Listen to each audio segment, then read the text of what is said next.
apa kabar semuanya? Welcome back to my channel and welcome back to another motive. Di video kali ini aku mau membahas tentang topik yang di request sama teman-teman subscriber yang waktu itu join aku di Instagram Live. So thank you so much ya buat kalian yang udah join aku di Instagram Live dan kasih pertanyaan atau kasih ide dan lain sebagainya. Karena waktu itu aku nanya, aku mau bikin filming Motivational Monday, kayak video motivasi gitu. Kalian mau aku bahas apa gitu. So here it is. Aku mau lihat dulu di HP. Ada dua yang aku mau bahas hari ini. Nomor satu, ini dari Mbak Endang, motivasi untuk stay creative and positive di masa pandemi. Sebenarnya aku udah kayak bahas topik ini di Motivational Monday yang lalu, tapi nanti aku mungkin bahas quickly. Dan juga yang kedua dari Annie Wicha, teh motivasi tentang suami yang selalu bertentangan pendapat dalam hal apapun, seringnya aku yang diem. Oke, kalau stay positif in general, bukan hanya di masa pandemi aja, tapi terutama sekarang di masa pandemi, atau kalian mengalami masa sulit, one of the best thing that I always use, ya, aku selalu, itu salah satu yang the best menurut aku, untuk stay positif itu bersyukur. And I always share this, always, sama klien aku, sama let's say murid-murid aku yang ikutan live coaching, itu pasti aku selalu merekomendasikan atau menganjurkan untuk selalu bersyukur. Bukan hanya diucapkan, bukan hanya dipikirkan dalam hati, tapi ditulis. Kenapa? Karena there is something so powerful when you write things down. Jadi ditulis, teman-teman. Nah, kalau kalian pikir, ya aku sering bersyukur, tiap hari aku bersyukur, yes, that's very good. Tapi coba mulai ditulis. Kalau kalian belum pernah nulis gratitude list alias rasa kebersyukuran kalian, coba. Karena udah banyak banget ya yang merasakan manfaatnya dengan menulis gratitude list itu. Aku sendiri sampai sekarang alhamdulillah udah bertahun-tahun selalu menulis rasa kebersyukuran aku gitu di buku, dan juga aku share di grup yang kayak grup coaching kayak gitu.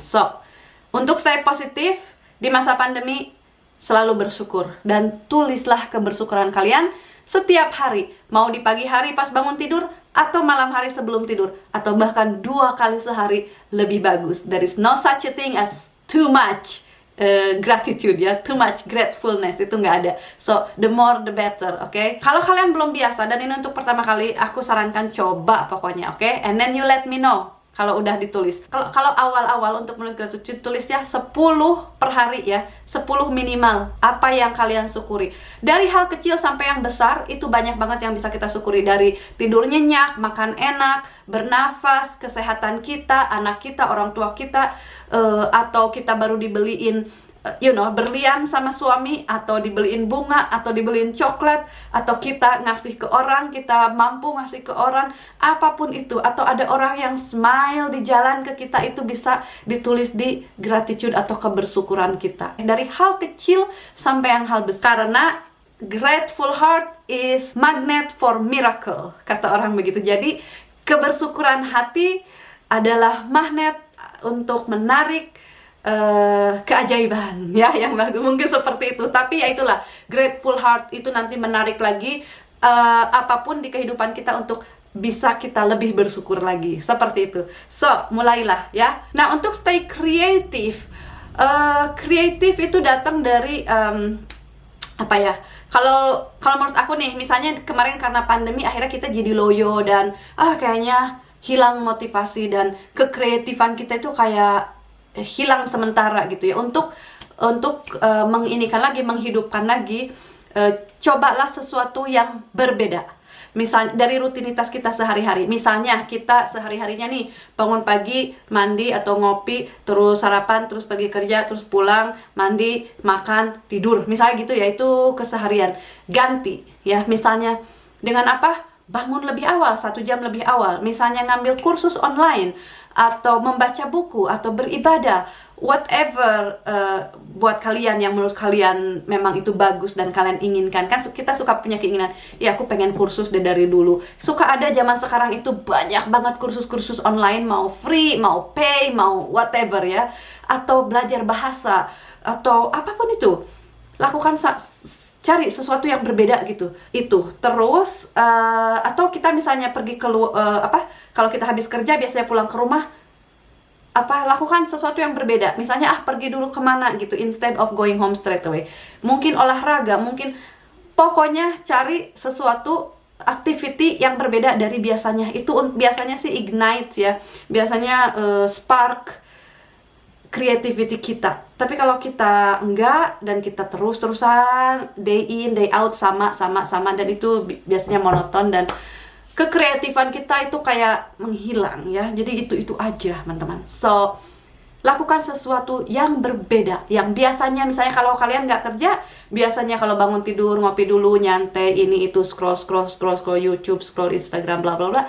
Sekarang no. Aku sekarang mau bangun pagi, langsung mandi, tanpa babi bu, tanpa apapun, mandi dulu, habis mandi, get dressed, put makeup, atau not, tergantung kalian, tapi maksudnya menjadi diri kalian yang terbaik di pagi hari ya, mandi, dandan, rapi, pakai baju yang bener kayak mau pergi gitu, dan habis gitu baru melakukan aktivitas yang lain. Nah biasanya itu kayak enough untuk, cukup untuk memacu gitu kekreatifan kita. Nanti kesananya mungkin mungkin ini, mungkin itu. Seperti itu, oke? Nah, itu deh buat kali ini, kayaknya itu aja untuk kreatif, stay kreatif dan positif. Oke? Untuk kreatif, lakukan sesuatu yang berbeda dari rutinitas seperti biasanya, positif, bersyukur. Gitu. So, yang kedua, itu tadi tentang suami ya. Annie Wicha, teh motivasi tentang suami yang selalu bertentangan pendapat dalam hal apapun. Seringnya aku yang diam. Teman-teman, kalau dengan suami itu perbedaan pendapat ya ini. Perbedaan pendapat itu wajar.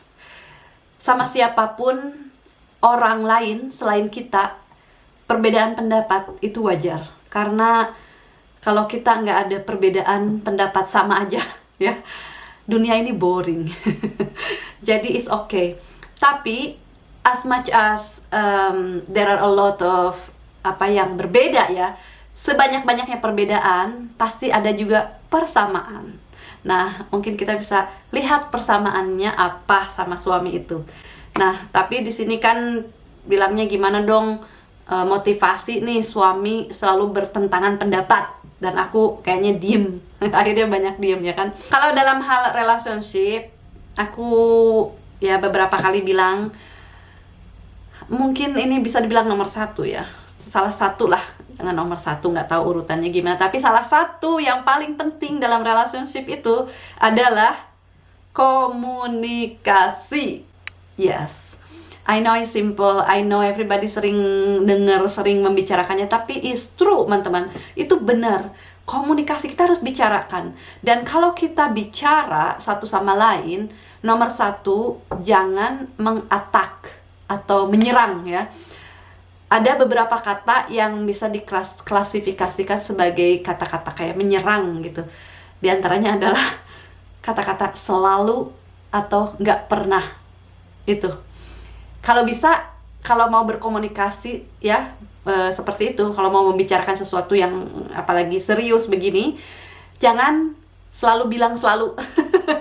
Selalu dan nggak pernah itu. Kayak, kamu tuh selalu. Nah, itu udah attack, teman-teman. Attack. Jadi orangnya, hey, gitu ya. Defensif jadinya.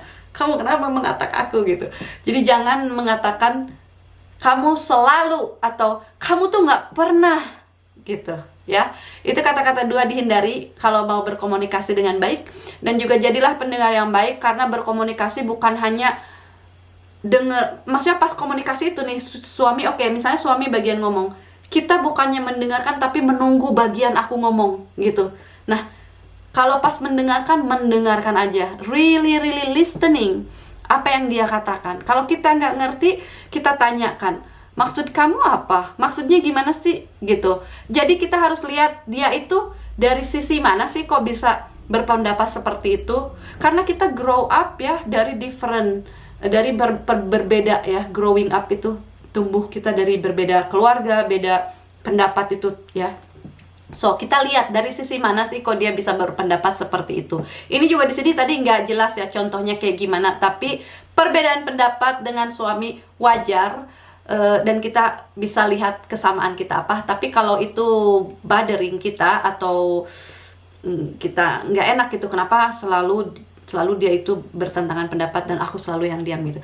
Berkomunikasi, oke? Katakan apa yang kita rasakan. Dan kalau kita mengatakan apa yang kita rasakan, juga kata-katanya bisa seperti ini. Aku merasa gitu. Aku merasa akhir-akhir ini, jadi bukan kamu tuh selalu udah nyakitin aku. Kamu selalu kalau kayak berbeda pendapat, tapi kamu tuh selalu kayak menang. Pendapat kamu selalu benar gitu, sedangkan aku selalu salah gitu. Aku bosan, aku capek dengan ini. No, teman-teman.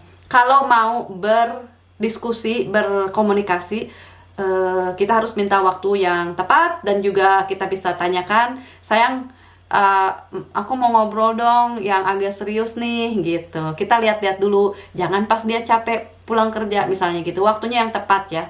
Habis gitu, nah ingat jangan pakai kata-kata yang kamu selalu dan nggak pernah. Dan juga kita bilangnya aku merasa, karena itu bukan dia ya, ini aku yang merasa kan gitu. Jadi misalnya, sayang, kalau pas kamu bilang gini atau pendapat kamu gini, kok aku ngerasa gini gitu. Jadi aku ngerasa, oke? Mudah-mudahan ini bisa dimengerti. Nah, kalau kita berdiskusi, berdebat dan berkomunikasi itu, nanti kita bisa mencari kesamaan. Mungkin pendapat bertentangan atau berbeda, tapi pasti ada kesamaan gitu kan. Nah, itu sih menurut aku ya, so far. Tapi juga kalau misalnya terus-terusan dan gak enak, ya kita juga kan punya pendapat sendiri dan kita juga harus dihargai. Makanya disitulah komunikasi, teman-teman. Kalau kita saling sayang dan saling respect ya, saling menghormati, itu pasti ada jalan keluarnya. Seperti aku bilang tadi, carilah kesamaan gitu. Karena suami juga pastinya nggak pernah memikirkan untuk right, hari ini aku mau menyakiti hati istri aku gitu, pasti nggak ya.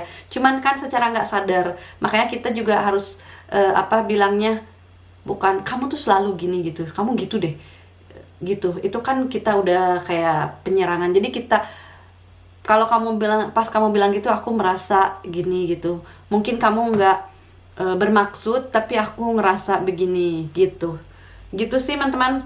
Tapi kalau memang perdebatannya panjang dan selalu gitu ya dia yang menang dan egois dan bla bla bla, well, maybe, I don't know teman-teman. You have to know your worth.